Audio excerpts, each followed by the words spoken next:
Decoding DX. We're a group of fourth-year medical students with a passion for education and patient care. This episode of Decoding DX is for educational purposes only and should not be used as medical advice. Please consult your healthcare provider for any medical needs. The opinions expressed represents those of the participants and are not of our affiliated institutions. Also, a big thanks to Justin Kugel for his video editing, support, and creative contributions. Thank you for joining us on Decoding DX. We keep learning so much through this experience, and we're so glad that you're learning alongside with us. Now, let's get to the episode. Welcome to another episode of Decoding DX. We are super excited about a very fun urology case tonight, so jumping into a different specialty than normal. So our two guests tonight are Ed Mackin from KU and then Dr. Thurmon as well from KU. So I'll go ahead and have them start with their introductions. Ed, go ahead and tell us who you are, where you're at, and something about yourself that does not involve medicine. All right, yeah, Ed Mackin. I go to KU Medical School. Fun fact, I guess, about me outside of medicine, I am old enough that the last time KU won a national championship, I was there, and you can see me in the background of Mario Chalmers' shot. So. Wow, the famous. That's one of the coolest fun facts I've ever heard. There you go, guys. That's impressive. All right, Dr. Thurmon, you got to top that. Really hard to beat.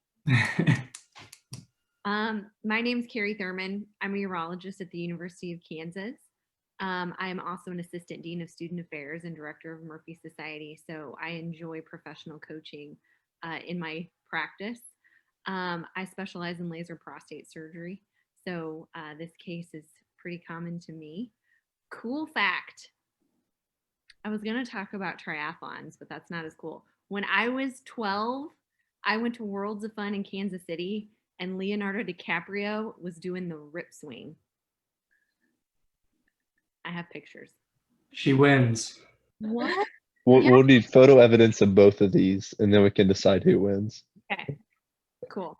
We'll put that in the show notes for everyone. There you go. All right, Kelsey, take us away. All right, awesome. So the case that we have today is a patient. Obviously, details were changed. And part of this case, we weren't able to find the chart. And so a lot of the case ended up being kind of reconstructed from memory. So there will be some kind of details that are missing from it. But so this case is a patient, you're down in the ER. And before you walk in the room, you actually see this patient is someone you're familiar with. You've seen them before in clinic. And all you know so far is they're here for a urinary complaint. You plan to obtain more information about it when you're getting your HPI. But what you do know from your background with this patient is that she's a 49-year-old female who's had recurrent UTIs. She has a history of 3 symptomatic UTIs in the last 6 months. She's been treated with cephalexin, nitrofurantoin, and ciprofloxacin, and had symptomatic resolution of her UTI with each of those 3 treatment courses.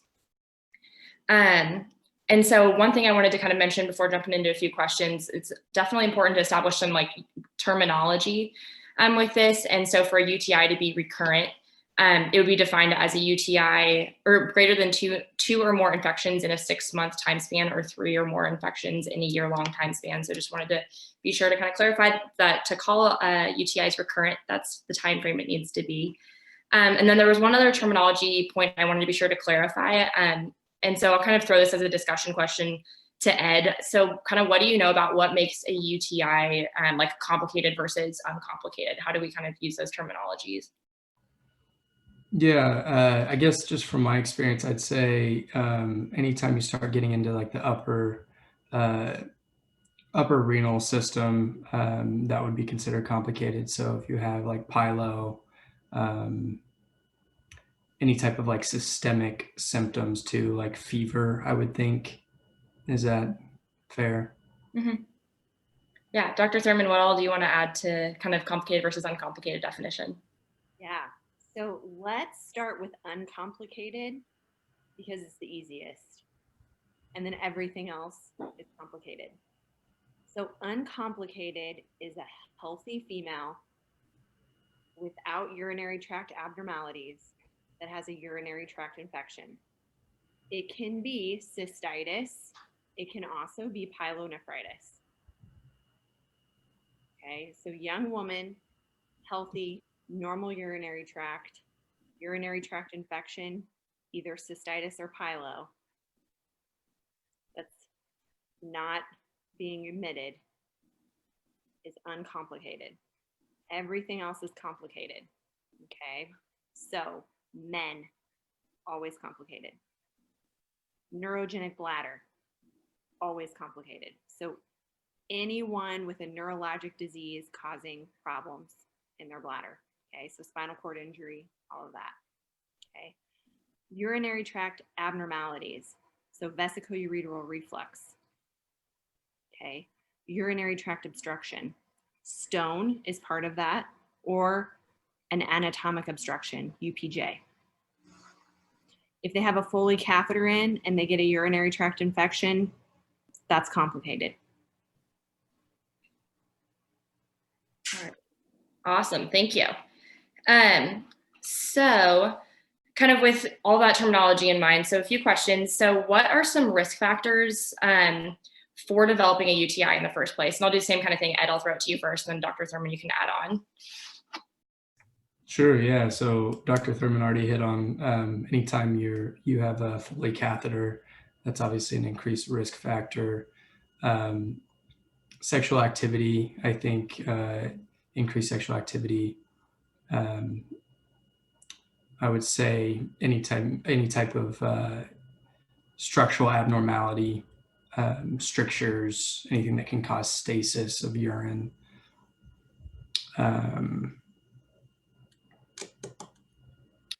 Yeah. Yeah, and then Dr. Thurmon, I'll kind of throw it to you, and kind of with the added question of, with this patient having recurrent UTIs, is there any kind of specific direction you would be thinking with a 49-year-old female? Mm-hmm. So the biggest thing in recurrent UTIs in females is to look at their estrogen status. Are they postmenopausal? And if they are, do they have vaginal atrophy? Because in these patients, it's perineal and vaginal factors that are causing the urinary tract infection. Another thing you want to talk to patients about, particularly this patient, is constipation. Okay, a big one. These are all simple things, but we get kind of lost in the big diagnoses, okay? Is she diabetic? Any type of immunosuppressed patient can have recurrent urinary tract infections just based on their immunosuppression, okay? And then do they have a history of urinary tract abnormalities? Have they had a stone in the past? Have they had gross hematuria? Did they have childhood infections? These are all things you want to think about. Okay, great. So kind of one final question before we walk in the room, start talking to the patient is, with this history that we know about the patient so far, should this patient have been already referred to urology at this point? And if so, kind of the million-dollar question, what workup would you like to see from the referring provider, Dr. Thurmon, if this patient was being sent to you? This is definitely a patient that should be referred to urology, but I will put a little caveat on that. These cultures need to be, these urinary tract infections need to be culture proven. Okay, so you can't dip the urine 3 times and be like, oh, it changed on the leukocytes, refer to urology. We need data, cultures, and then definitely referral to urology. And then remind me the second part of your question. It was just kind of what workup would you like to see as the urologist? So you mentioned the cultures. So I would get a urinalysis. I would get a post-void residual. I would do a really good pelvic exam, ruling out pelvic organ prolapse, vaginal atrophy, constipation. If I can feel stool in the rectum through the vagina, that's a good hint. Make sure the urethra looks normal. And that would be where I would start. Okay, awesome. All right, so kind of back in the ED, we walk into the room to see this patient, and the patient's chief complaint is she says she has been seeing blood in her pee, so hematuria. So Ed, I'll have you kind of give us just a super quick differential of what things might run through your head when you just think of hematuria. Yeah, so kidney stones would be the first thing that would jump off to me. You could also have potentially a bladder cancer, some type of bladder malignancy. You could also theoretically have like any other urothelial, like a urethral cancer as well. You could have trauma. Maybe you would hope that that would have come out in the HPI. Let's see here. Those are kind of the first ones that come to me. Yeah, absolutely. Dr. Thurmon, anything to add, or any like frameworks that you like to use as kind of a way of remembering what all the options are? Yes. So in a patient, all comers with hematuria, and this also includes microscopic hematuria, I kind of think of 4 top things. Idiopathic. We never find out. We just don't know. Then the 3 most common pathologies after that are urinary tract infection, lower or upper, doesn't matter, kidney stone, and prostatic bleeding, which is ruled out in her because she's lucky she doesn't have a prostate. And from there, I love malignancy. Okay, so all comers with gross hematuria, 23% have malignancy. Okay. Okay. So a little bit more information once you start talking to the patient. So for the HPI, she said she first noticed the blood in her pee yesterday. It's been happening pretty much every time she goes to the bathroom. Her urine remains bloody throughout the entire urine stream, beginning, middle, and end.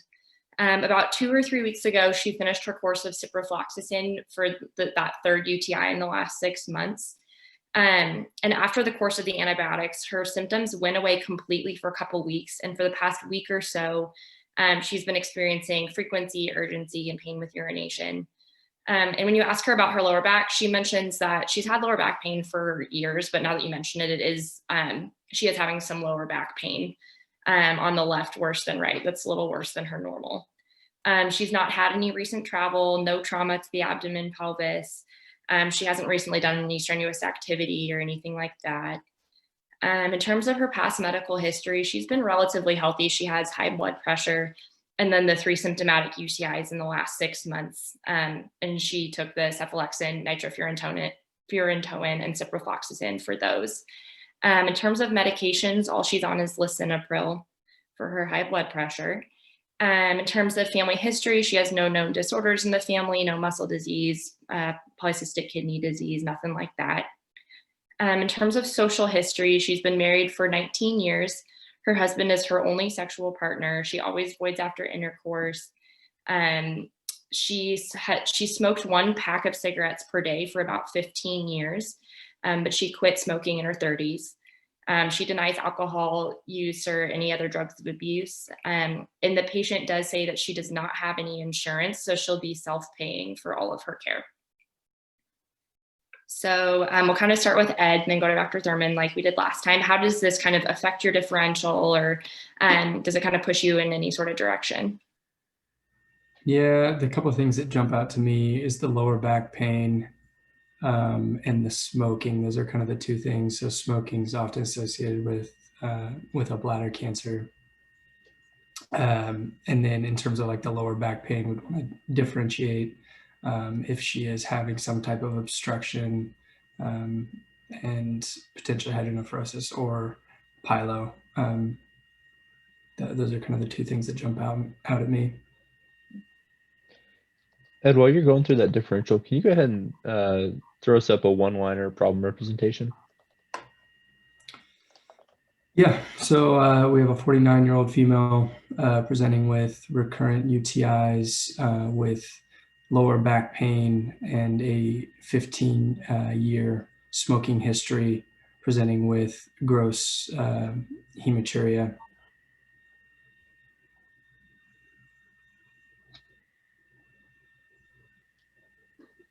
All right. Awesome, And thank then, you. right, and then Dr. Thurmon, what do you want to add to how it's narrowed your differential? That was great, Ed. You have a lot to be proud of there. So number one, the hematuria is associated with symptoms. So it's not painless or asymptomatic gross hematuria. And number two, she has a history of smoking. And then finally, she doesn't have the classic flank pain that you associate with passing a stone. Awesome.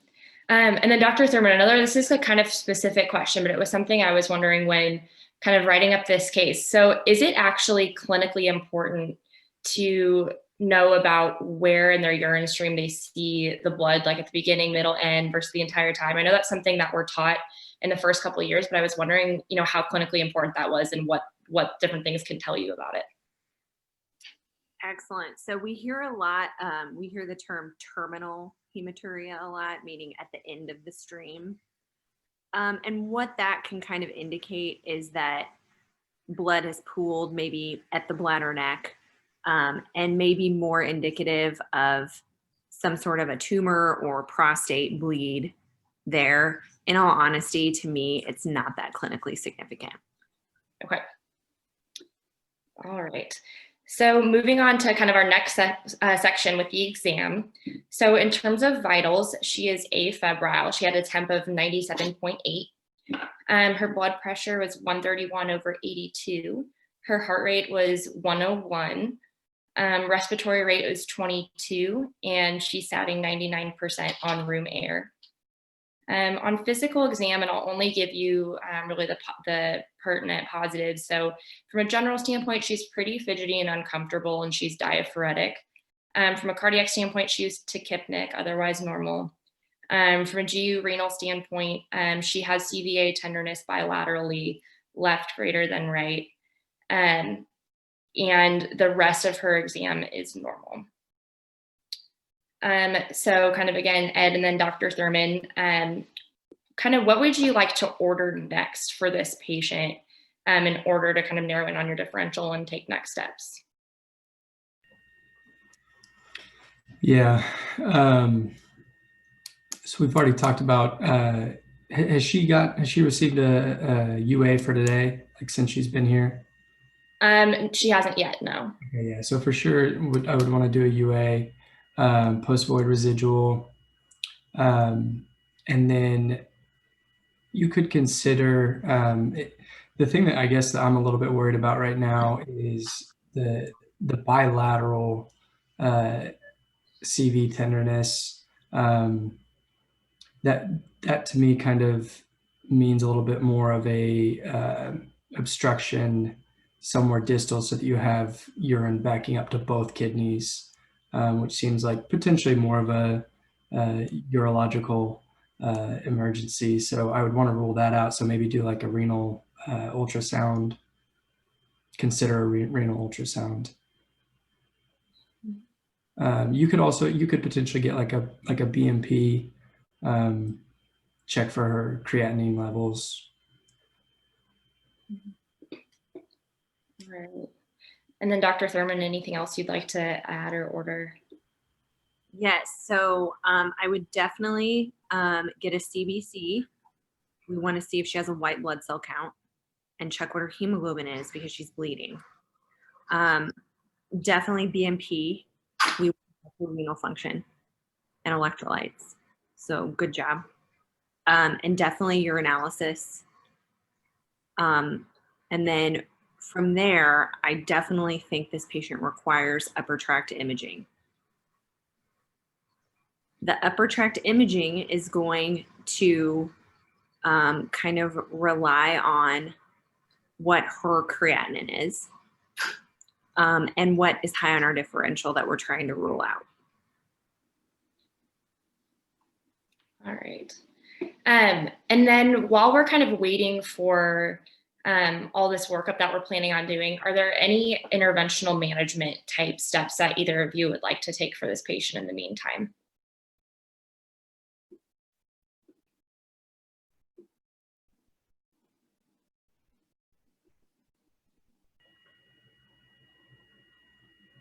I think the biggest thing is, it seems like if she is pretty uncomfortable, is just assessing her pain, her levels of pain. Just want to make her as comfortable as we can. Yeah, absolutely. Dr. Thurmon, what are kind of like your pain management agents of choice in this situation? Yeah. So if her creatinine is within normal range, Toradol is an amazing drug that really helps with flank pain. So I love Toradol. Dilaudid is also favorable when they've got some renal insufficiency. For whatever reason, at the University of Kansas, they really love fentanyl, which is not something I trained with, but it is an option. It's morphine. But if her renal function is within normal limits, my drug of choice in her would be Toradol. Okay, awesome. So we'll go ahead and we'll say we start some Toradol on her for pain management. And then so labs, a few hours later, everything kind of comes back. So for the CBC, her hemoglobin was within normal limits. Her white count was a little elevated at 14,100 with a little bit elevated differential of neutrophils. Her CMP was normal, creatinine, lights, everything were normal there.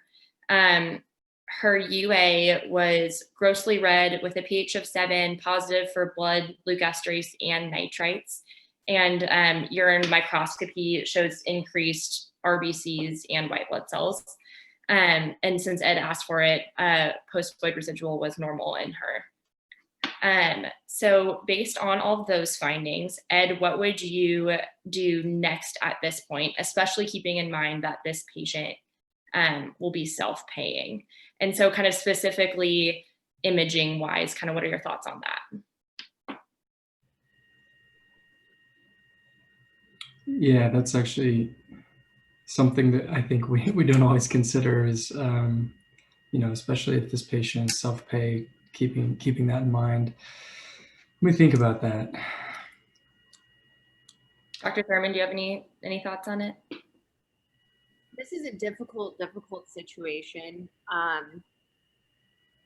What I would do here is I kind of put that out of my mind and I treat them like I would treat any patient.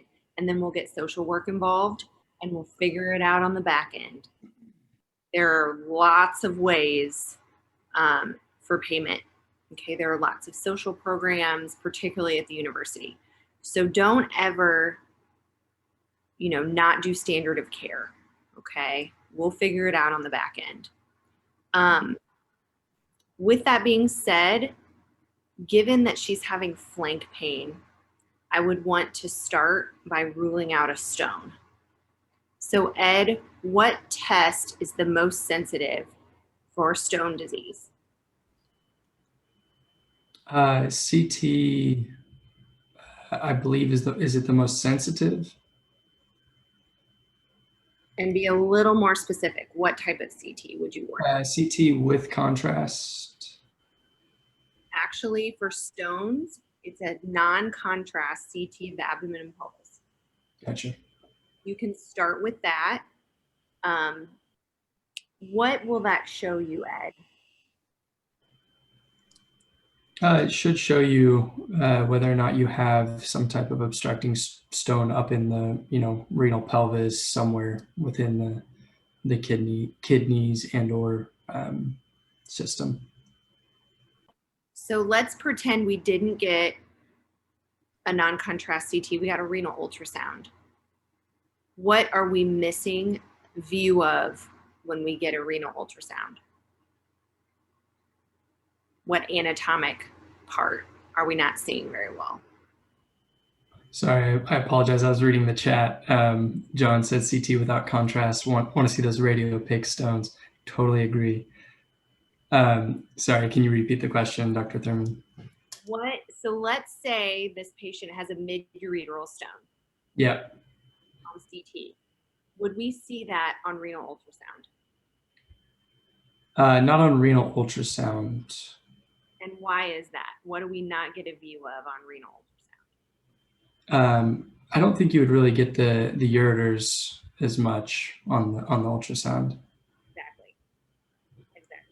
So if we got a renal ultrasound and she had hydronephrosis, we would still be worried about a stone, right? Right. I get a CT anyway. Is how I practice. All right. So with this patient, so we got imaging and she had a 2.7 centimeter stone that was sitting in her bladder.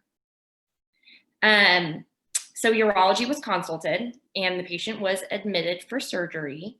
And so kind of in sweeping terms, the stone was surgically removed in the OR. And the stone itself was actually found to be infected and the patient was started on antibiotics. And so kind of because we had to reconstruct this case from memory, we didn't have information about which pathogen the stone, like which pathogen was actually infected with. So I was wondering, Ed, do you have any kind of guesses or thoughts on like what it might have been or what the most likely scenario would have been in terms of like what pathogen could have been infecting? From a pathogen standpoint, I don't have a specific guess. I'm thinking about like UTIs. The most common stone is calcium. Blanking on the name. I will take any help on that. Calcium oxalate is the most common kidney stone. There we go. Yep. But this one's infected. So think about stones and bacteria that can cause stones.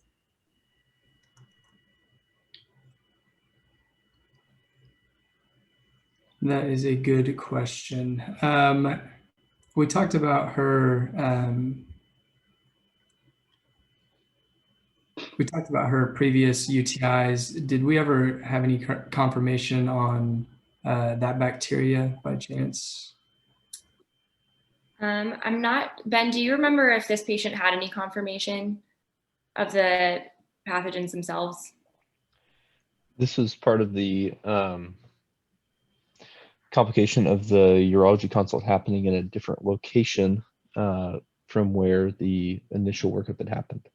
Mm-hmm. And so the patient was lost to follow-up due to not returning to clinic. And then also the urology records, even the requested, never actually got passed over from the site where they had been completed to the primary care who had initially done the workup in the ED. Yeah. So yeah, not important, I guess, in terms of what bacteria or what is the offender here causing the stone. I can't recall off the top of my head, Dr. Thurmon. That's okay. You're doing great. You're doing really great. So we want to think of urease splitting bacteria when we think of infectious stones. Gotcha. Yeah, that's right. Let's do a little yes or no. Yes or no, Proteus is urease. Urease positive. Great. True or false, E. coli is urease splitting. I do not believe so. Excellent. If you can remember anything, E. coli is not urease splitting. Okay. What are some other urease splitting bacteria besides Proteus? And then Klebsiella was just added in the chat as well. Yeah, is a big one.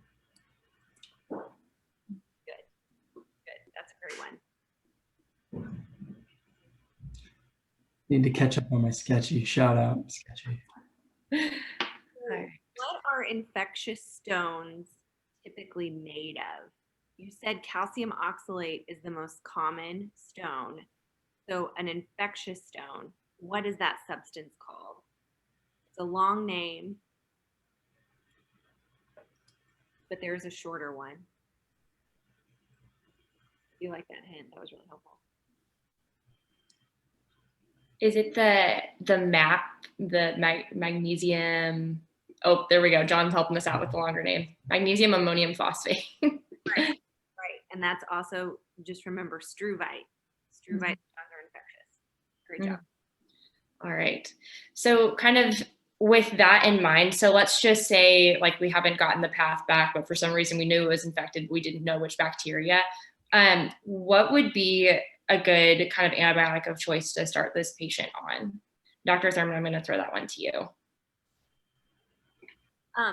So you have to remember in this patient, she has been on so many antibiotics in the past.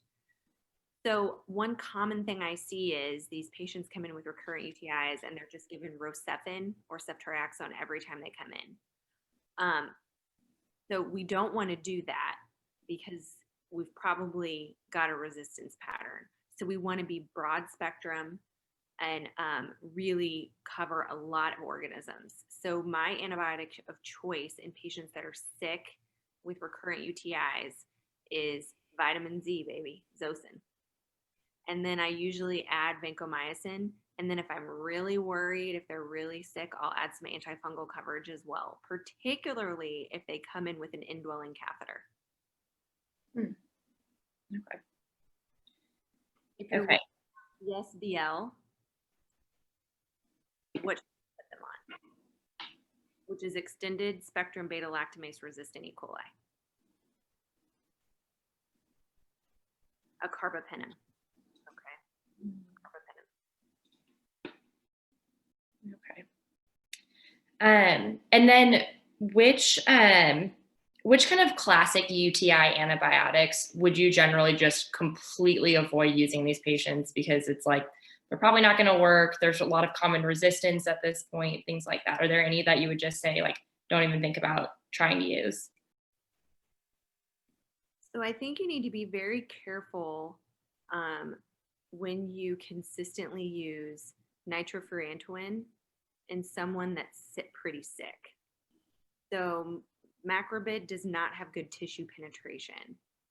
So in anyone with systemic symptoms, you are not going to want to put them on macrobid. So that's kind of a big point.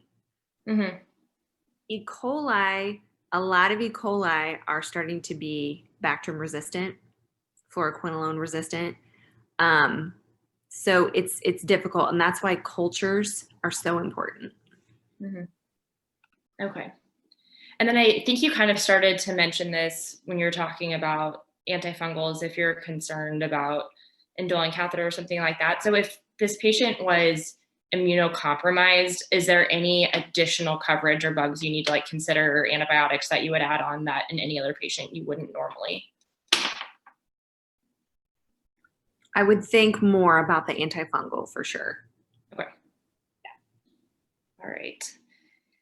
Okay. So, Ed, I'll kind of start this one with you. So are there any ongoing labs or things that while this patient is here in the hospital with us that you would want to get after the surgery or kind of on a regular basis as an inpatient?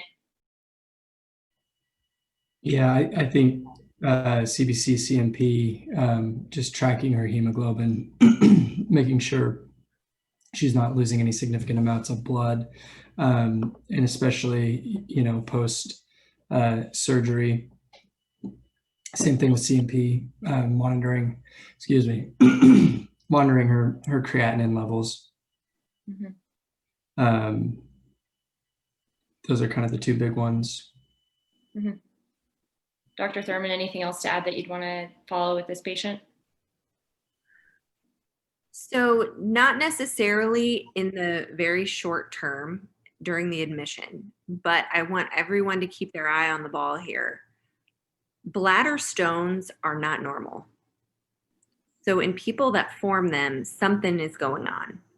So particularly in a female. So this patient needs a large urologic workup to understand why she formed a stone in her bladder. Typically, bladder stones are from incomplete bladder emptying. So this patient needs to be managed on a basis with urology. Okay.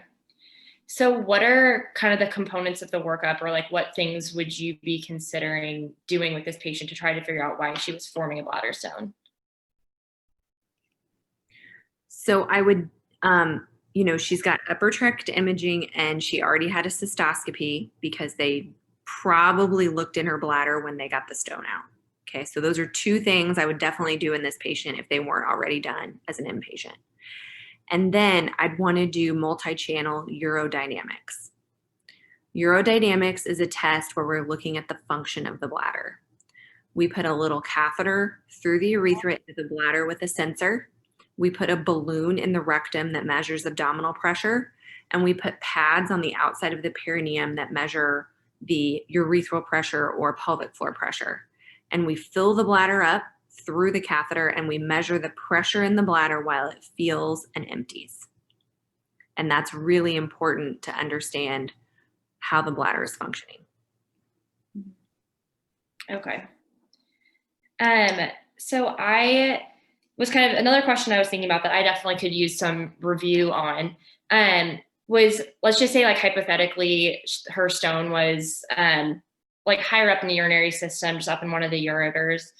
I'll have Ed kind of you tell us a little bit first about what you know, and then we can jump to Dr. Thurmon. But would you mind just talking a little bit about like what treatment options there are, and like what you know about like when you can use more of like the watch and wait approach as opposed to like a more invasive treatment option, and that sort of thing? Yeah, that's a great question. So I think a lot of it has to do with how obstructed it is. If you have, and please correct me, Dr. Thurmon, if I say anything outrageously incorrect. But if you have any like hydronephrosis, especially, that's kind of a urological emergency. I think we had a patient with hydronephrosis the other day in clinic, and they get stented pretty quickly.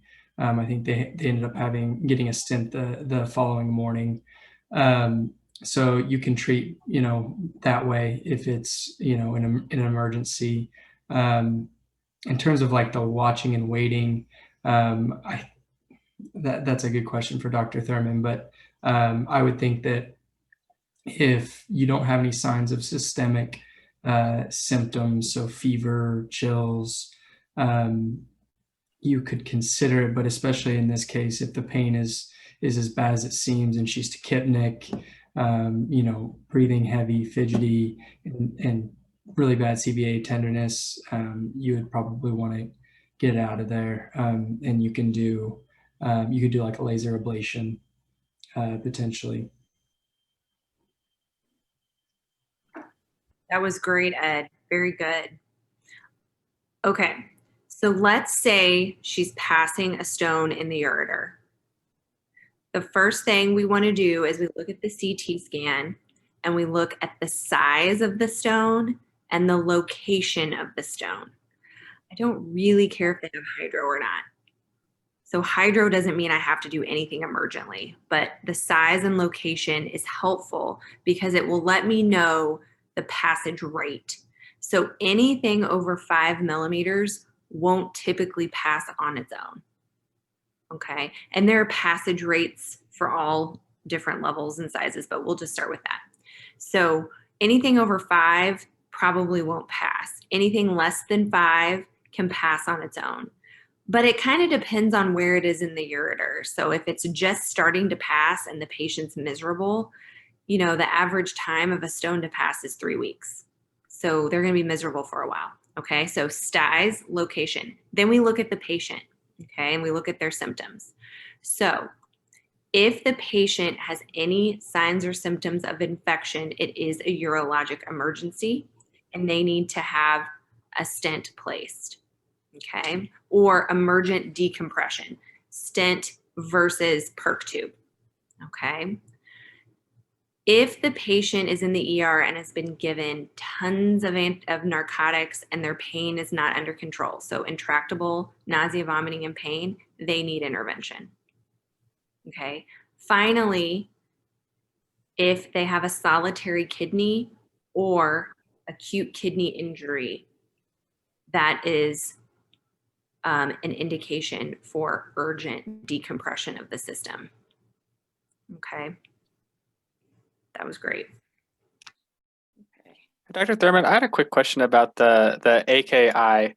in that sense. So is that one in which you see like a post-renal azotemia and you are thinking it's an obstructive cause of your AKI solely, or if you also see, because I mean, like, I know some people come in, they feel like crap, they've been vomiting and they have kind of a pre-renal slight bump.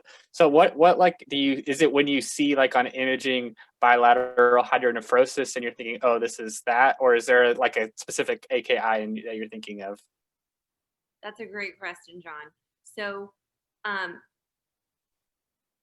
post-obstructive AKI is pretty intense. Like, we're talking creatinines get up to like 6 pretty quickly.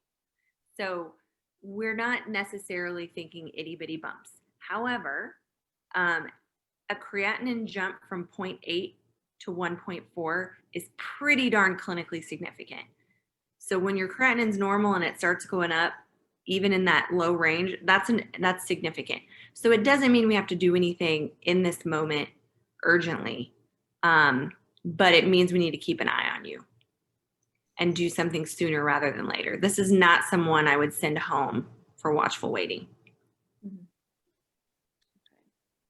And when do you, like, if you're gonna send a patient home and let them pass it, what, like, when and what meds do you sometimes use in order to kind of assist with the passage? That's a great question. So in patients that we are doing, we call it medical expulsive therapy, MET. We want to make sure those patients have plenty of narcotics or Toradol, oral Toradol, because we want to make sure they have their pain under control at home. You can also send them home with Zofran for nausea. It's all about tools in the toolbox, okay?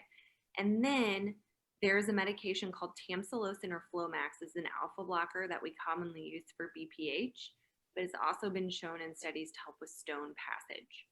You want to send those patients home with those medications, plus or minus antibiotics. The key with stone patients is, what are we going to do today? And then how am I going to follow them the weeks coming forth? And I definitely let the patient's symptoms, stone size, and location modify how I manage. So if someone has a 5 millimeter stone, but they really want to try and pass it and their pain's under control, I will just say, okay, go home with these medications. I'll see you back in clinic in 2 weeks. If you haven't passed the stone, we'll put you on for surgery. But if a patient's creatinine is elevated, we probably want to do something within the next 48 hours. Okay. All right. So kind of following the patient from an inpatient standpoint, she's on her antibiotics, her white blood cell count, it starts coming back down into the normal range. Her hemoglobin remains stable, creatinine remains normal. And so she's pretty much stable. I mean, she's on her antibiotics that she'll need to be on for a while, but her pain's under good control. And she's been able to pretty much switch to an occasional oxycodone, but isn't on like IV pain meds or anything like that at this point. So Ed, I wanted to hear from you first, and then Dr. Thurmon, what is kind of your plan in terms of getting ready to discharge this patient? What things do you want to take into account in terms of what med she's on right now, what you might need to transition to orally to send her home, and from like a social standpoint, kind of what are all the things you're thinking about when discharging her? Yeah, so obviously can't send a patient home on any type of IV pain medication. So switching to some type of oral pain medication. I would, especially given her social status and circumstances, I definitely want to follow up on that with social services before getting her out of the hospital.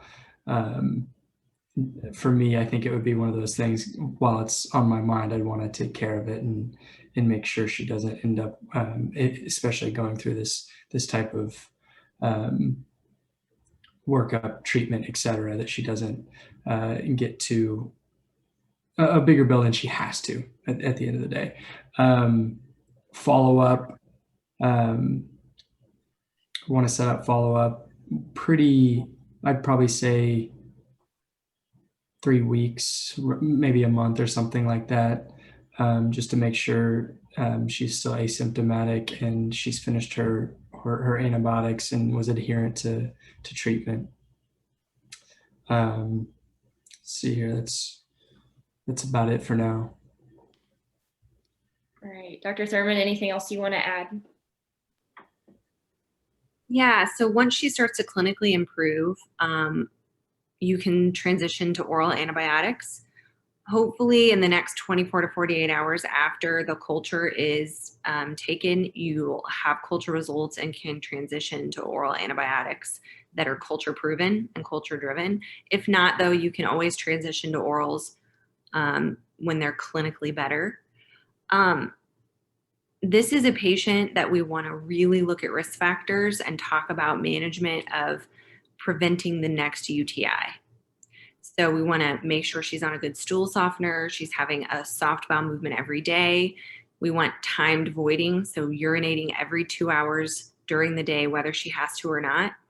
I would want to put her on vitamin C, D-mannose, and cranberry. Okay, all of those have been shown to help prevent urinary tract infections. And I'd want to know her estrogen status and possibly put her on vaginal estrogen cream. And all of these things can be done as an inpatient. And then one thing you may want to think about is doing serial PVRs or even serial catheterizations to make sure she's completely emptying. And if she's not, teach her how to catheterize. Okay, great.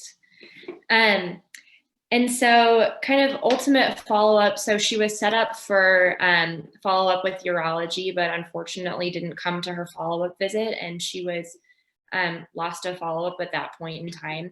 And I know a lot of the social aspects were kind of a big part of the teaching points of this case. So I don't know if, Ben, do you have any additional kind of things you wanted to add about, this patient's social aspects or anything else from the case that you think was really important to note?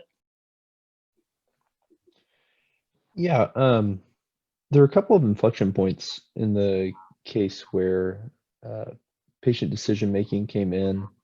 And it was really challenging me actually to hear Dr. Thurmon talk about having social work figure things out, because there was a distrust of the health system and of social work to actually follow through on that was present. And that'll allow for us to kind of lean away from necessarily pursuing standard of care and going instead with a shared decision-making model, where we deferred the CT, but then instead chose to do the ultrasound. So I was really challenged with that, Dr. Thurmon, and the just the conviction of always do standard of care, figure it out later, because in this case that was complicated, but not necessarily pushed through all the way. So there were several inflection points where that really hit home. One was the decision of what imaging workup to pursue, and then the other was the urology follow-up afterwards.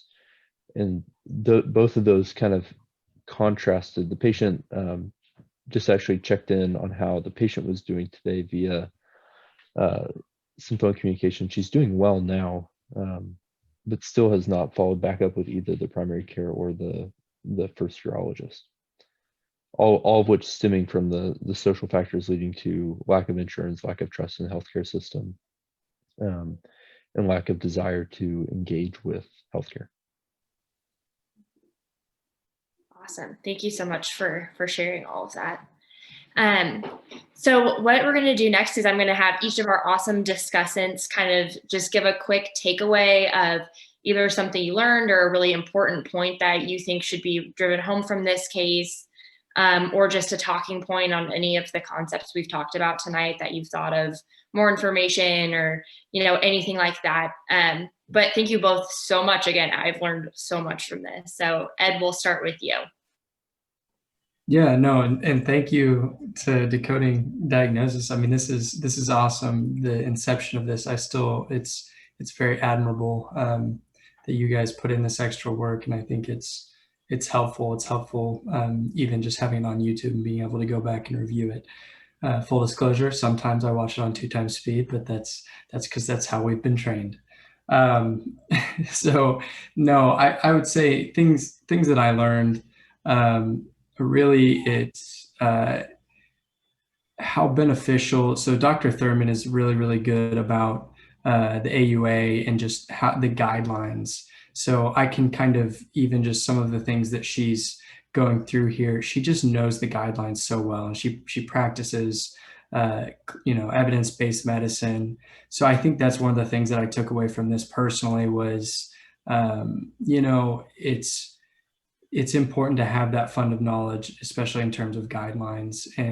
But she also is aware of some of the limitations, and then she can kind of put her own spin on it based on what she sees. So just recognizing that in my future practice. So I'd say that's probably my biggest takeaway. That was great, Ed. Thank you very much. So some key concepts that we went over: definition of recurrent UTI, definition of complicated versus uncomplicated UTI, workup of hematuria, workup of gross hematuria with flank pain, which is a little bit different.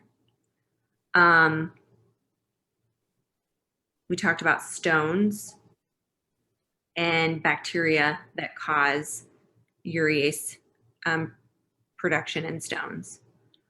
And then again, risk factors for UTI. This was all really, really great. This case is really where the art of medicine comes in.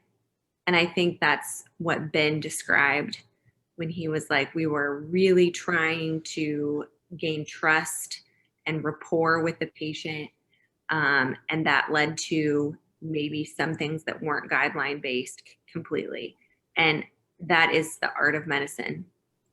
And I try a lot of tricks sometimes, and students are like, I don't understand why we're doing this. And I'm like, just trust me. There's an art to it. So guidelines are amazing, but remember, we are creative and innovative as well. All right, awesome. So I will have Ben go over kind of the key teaching points that came up with during scribing for us. Yeah, absolutely. I'm not going to read all through them. I highlighted some of the ones that Dr. Thurmon and Ed pieced together, and then the rest of them there, you can pause the video and read through those teaching points there. But one that I just wanted to highlight from personal experience, because if you're working in ND, you're going to see it, is the medical expulsive therapy for kidney stones. So first and foremost, control the person's pain. Toradol is exceptionally effective. Contraindication for that would be if they do have an AKI or if they have chronic kidney disease. You don't necessarily want to throw an NSAID at them, and then you can use some form of an opiate. Some institutions have their own preferred opiates, and you can go based off what you see most effective, but Toradol will be first line. And then you do tamsulosin for passage, relaxes the urethra, and allows for things to clear just like it does in BPH.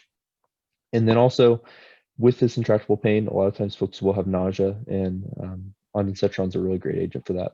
And so holding those things in your back pocket for when a patient comes in with a kidney stone and they're in pain, knowing what I do for them now to help them clear this, either here while they're at the ED, during their admission, or if they're able to get their pain under control as in an outpatient setting. So that would be my main takeaway from the rest. Pause the video and read the rest of the teaching points as you see them. All right, awesome. Well, thank you all. Does anyone have any final questions for our discussants or Ben about the case or anything like that before we sign off for the evening?